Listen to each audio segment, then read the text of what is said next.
अस्सलाम वालेकुम। आज मैं एक नए टोटके के साथ आपकी खिदमत में हाजिर हो रही हूँ। ये है जो आज मैं टोटका बता रही हूँ, रंग गोरा करने वाला, स्किन ग्लो करने वाला मुफीद नुस्खा है। रंग गोरा करना मकसद ही नहीं है, इसके लिए स्किन ग्लो करना, चेहरा चमकदार नजर आना चाहिए और जो देखने वाले को पुरकशिश आपका चेहरा नजर आए। जब हम छोटे होते थे तो उस वक्त क्रीमें नहीं होती थी, उस वक्त घरेलू टोटके ही ज्यादातर इस्तेमाल किए जाते थे। हमारे बुजुर्ग भी बताते थे कि ये टोटका लगा लो, माएँ बताती थी कि दादियां बताती थी कि ये टोटका इस्तेमाल कर लो, इससे चेहरा जो है खूबसूरत नजर आएगा। तो हर दौर का यही मसला होता है, हर कोई चाहता है कि मैं खूबसूरत, चाहे कोई लड़की हो या लड़का हो, कि मैं दूसरे से मुफरत नजर आऊं।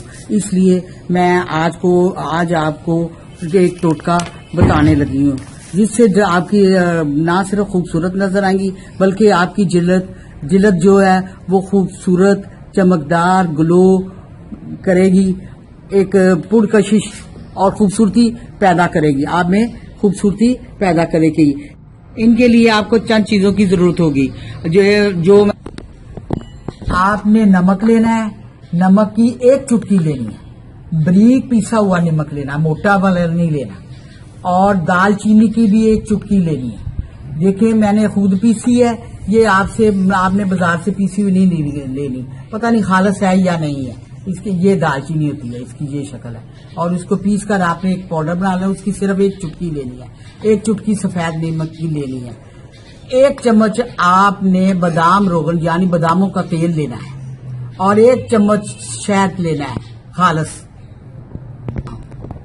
इन तमाम चीजों को आपने मिक्स कर लेना है। कैसे, ये देखिए 1 चुटकी मैंने ली है नमक की, 1 चुटकी दालचीनी की और थोड़ा सा मैंने लिया है बादाम रोगन।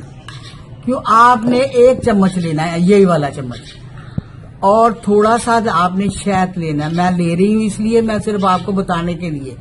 ये देखें एक मिकदार में ले लिया, लेके आपने इस तरह इसकी बना लेनी है। ये देखिए इस तरह का पेस्ट बनेगा, इस तरह का पेस्ट बन गया। अब आपको बता रही हूँ किस तरह आपने इस्तेमाल करना है।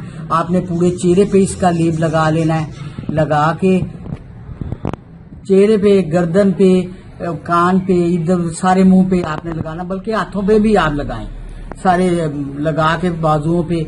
तो थोड़ा सा ज्यादा क्वांटिटी में बना लेना इसको, बना के तो आपने इसको 10 मिनट तक इस तरह मलते रहना है, मसाज सा करता रहना है। इसके बाद आपने इसको छोड़ देना है 10 मिनट के लिए, यानी कि मुकम्मल 20 मिनट हो जाए। उसके बाद आपने सादे पानी से इसे धो लेना है। इसका कोई नुकसान नहीं है, बल्कि इससे फायदा ना है आपको। तो 15 दिन के बाद ही आपका इसको फायदा नजर आ जाएगा। रंग गोरा भी होगा, स्किन ग्लो भी करेगी और साथ चमकदार साफ सुथरी जिल्द हो जाएगी। झुर्रियां भी कम पड़ेंगी। इससे सबसे बड़ा फायदा ये है कि झुर्रियां कम हो जाएंगी। शहद जो है स्किन को नरम करता है, आपके हाथ, पांव, जिस्म और चेहरा जो है वो नरम हो जाएगा। और फिर आप मुझे बताना कि ये आपको कितना मुफीद और फायदेमंद साबित हुआ, क्योंकि ये इसमें कोई नुकसान या दाने या बाल बढ़ने वाली कोई चीज भी नहीं है। ये क्रीमों से बहुत बेहतर है। मेरी बहनों, आप मेरी बात माने तो क्रीमें ना लगाएं, घरेलू टोटके जो बुजुर्गों ने बताए हैं वही इस्तेमाल करें। इंशाल्लाह उम्मीद है कि आपको मेरा ये टोटका पसंद आएगा।